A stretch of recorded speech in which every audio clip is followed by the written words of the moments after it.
ശബ്ദപകർത്ത സന്ദേശവുമായാണ് ഇവരെത്തുന്നത്. Engineering കോളേജുകളിലെ വിദ്യാർത്ഥികൾ രൂപം നൽകിയ കൂട്ടായ്മയുടെ പ്രചാരണം നടക്കുന്നു. അത് അടുത്ത ഘട്ടത്തിലേക്ക് നീങ്ങുന്നു. 30 Days to Freedom എന്ന പേരിൽ നമുക്ക് കാര്യങ്ങൾ വിശദമായി ചോദിച്ചറിയാൻ തിരുവനന്തപുരം എഞ്ചിനീയറിംഗ് കോളേജ് വിദ്യാർത്ഥികളായ ശരൺ, ജോർജ്, തേജസ് എന്നിവർ മൂന്നുപേരാണ് നമ്മളിപ്പോൾ തിരുവനന്തപുരം സ്റ്റുഡിയോയിൽ നിന്ന് ചേരുന്നത്.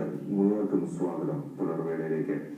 വളരെ വലിയ ഒരു സന്ദേശമാണ് നിങ്ങൾ പ്രചരിപ്പിക്കുന്നത്. എന്താണ് 30 Days to Freedom കൊണ്ട് ഉദ്ദേശിക്കുന്നത്? ശരൺ.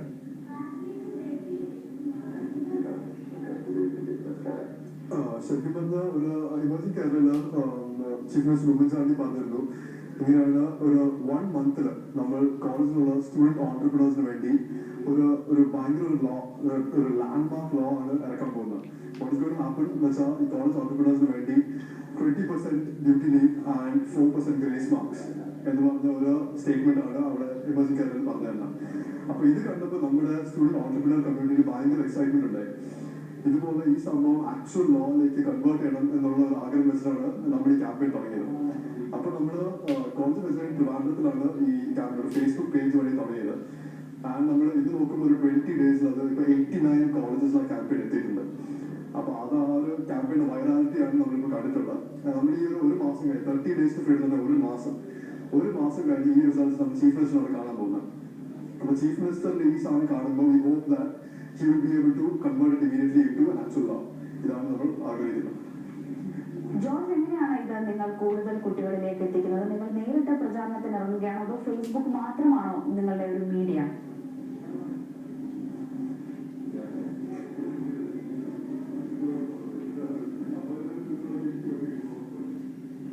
മാത്രമേ medium. After the Facebook campaign, we'll be going for actual physical flag hoisting starting from Tuesday, covering from 9th till 14th. We'll be doing flag hoisting in various colleges in Kerala, and other കഴിഞ്ഞിട്ട് physically ഇറങ്ങാൻ പോകുന്നത്. ഇപ്പോഴത്തേക്ക് ഫേസ്ബുക്കിൽ മാത്രമേ ഈ campaign.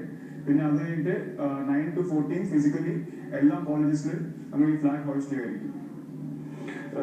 തേജസ്, പ്രധാനമായി നമുക്കറിയാം ഇപ്പോൾ സംരംഭകത്വ പരിശീലനം നൽകുന്ന പ്രത്യേകിച്ച് വിദ്യാർത്ഥികൾക്ക് സ്റ്റാർട്ടപ്പ് വില്ലേജുകൾ കേരളത്തിൽ ആരംഭിച്ചു കഴിഞ്ഞിട്ടുണ്ട്. അതിന്റെ പ്രവർത്തനങ്ങൾ കാര്യമായി പോവുകയും ചെയ്യുന്നുണ്ട്. ഏത് രീതിയിലായിരിക്കണം വിദ്യാർത്ഥികളിലേക്ക് ഇത് എത്തേണ്ടത് എന്ന രീതിയിലാണ് നിങ്ങൾ പ്രചരിപ്പിക്കുന്നത്?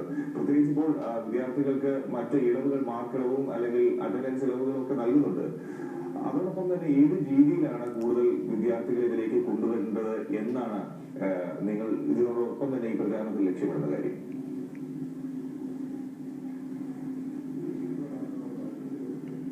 ശരിക്കും ഇതൊരു ആക്ച്വലി ഞാൻ നേരത്തെ പറഞ്ഞാൽ ഇതൊരു പോസിറ്റീവ് മൂവ്മെന്റ് ആണ്.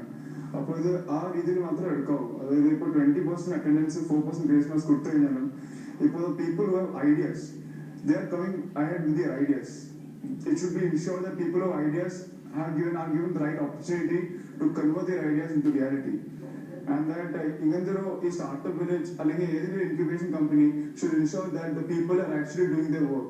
They are actually implementing their idea and are actually forming a company and doing their work properly. So these agencies, startup village item, incubation item, they should be ensuring that all the people are doing their work properly and implementing their idea in the right direction. And then they should be releasing this 20% attendance and 4% grace marks.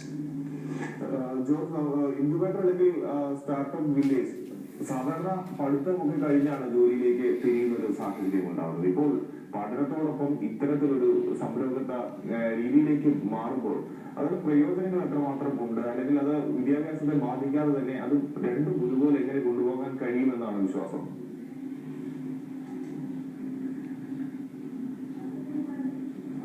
അങ്ങനെ actually ഈ ഒരു ഫ്രെയിംവർക്കിൽ ഇരുന്നിട്ട് ഇങ്ങനെ ഒരു company start ചെയ്യാൻ സ്വന്തമായിട്ട് ഒരു idea implement ചെയ്യാന്ന് പറഞ്ഞാൽ ഒരു വലിയൊരു എക്സ്പീരിയൻസ് ആയിരിക്കും. കാരണം ഇപ്പോഴത്തെ സിസ്റ്റത്തില് ശരിക്കും നമ്മൾ കാര്യമായിട്ട് അങ്ങനെ ശരിക്കും നമ്മൾ പഠിക്കാൻ ശരിക്കും ഉൾക്കൊള്ളാൻ മാത്രമുള്ള അങ്ങനെ വിഷയങ്ങളൊന്നും ഇല്ല. ഇപ്പൊ പഠിപ്പിക്കുന്ന രീതികളും എല്ലാം വ്യത്യസ്തമാണ്. അപ്പോൾ ഇപ്പൊ നമ്മൾ ഇങ്ങനത്തെ ഒരു കോളേജ് സിസ്റ്റത്തിൽ വെച്ചിട്ട് തന്നെ നമ്മൾ ഇങ്ങനത്തെ ഒരു വെഞ്ചർ ഇംപ്ലിമെന്റ് ചെയ്യാൻ പറ്റുമെങ്കിൽ അതൊരു വലിയ എക്സ്പോസർ ആയിരിക്കും. നമ്മളൊരു വളരെ ലേണിംഗ് എക്സ്പീരിയൻസ് ആയിരിക്കും. ഈവൻ ദോ ഈ വെഞ്ചർ അല്ലെങ്കിൽ ഒരു ഐഡിയ സക്സസ്ഫുൾ അല്ലെങ്കിൽ പോലും നമ്മൾ ഈ പോകുന്ന ഒരു ജേർണിയിലൂടെ നമ്മൾ കുറെ കാര്യങ്ങൾ പഠിക്കുന്നു. ആക്ച്വലി നമ്മൾ we believe that this is the actual business management training that has to be given. This is the physical training that has to be taken rather than going for opting for an MBA. അപ്പോൾ ഈ ഒരു training വഴി നമുക്ക് ശരിക്കും ബിസിനസിന്റെ എല്ലാ വശങ്ങളും നമുക്ക് മനസ്സിലാവുന്നതാണ്.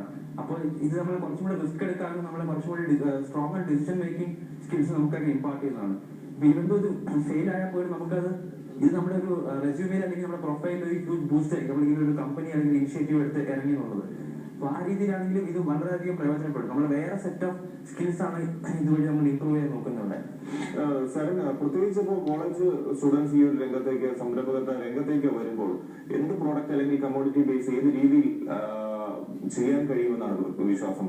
പ്രത്യേകിച്ച് IT-യുമായി ബന്ധപ്പെട്ടിട്ടാണ് സ്റ്റാർട്ടപ്പ് വില്ലേജുകൾ കേന്ദ്രീകരിച്ച് കൂടുതൽ പ്രവർത്തനങ്ങളും മറ്റും നടക്കുന്നത്. വിദ്യാർത്ഥികൾക്ക് ഏതൊക്കെ മേഖലയിൽ ജോലി ചെയ്യാൻ കഴിയും?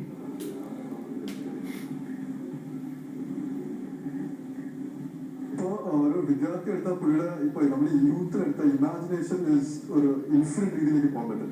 പക്ഷെ നമ്മളൊരു സ്റ്റുഡന്റ് റിസോഴ്സസ് കുറവാണ്. അപ്പൊ ആ രീതിയിൽ വെച്ച് നോക്കുമ്പോൾ ഇങ്ങനെ ഒരു ഹാർഡ് ഫിസിക്കൽ ബിസിനസ് ആയിട്ട് തുടങ്ങാൻ ഭയങ്കര പാടായിരിക്കും. സപ്ലൈ ചെയിൻ ആ രീതിയിലൊക്കെ പോകാൻ ഭയങ്കര പാടായിരിക്കും. അപ്പൊ നമ്മള് ദിസ് ഇസ് വെരി സിമ്പിൾ. ഒരു IT സെക്ടർ അല്ലെങ്കിൽ ഒരു ടെലികോം കൈൻഡ് ഓഫ് ഒരു ബിസിനസ് സ്റ്റാർട്ട് ചെയ്യാനായിട്ട് ഭയങ്കര സിമ്പിൾ ആണ് ഈ കാലത്ത്. Over the past 5 to 6 years നമ്മൾ കണ്ടിട്ടുണ്ട്. That industry has got a huge boost.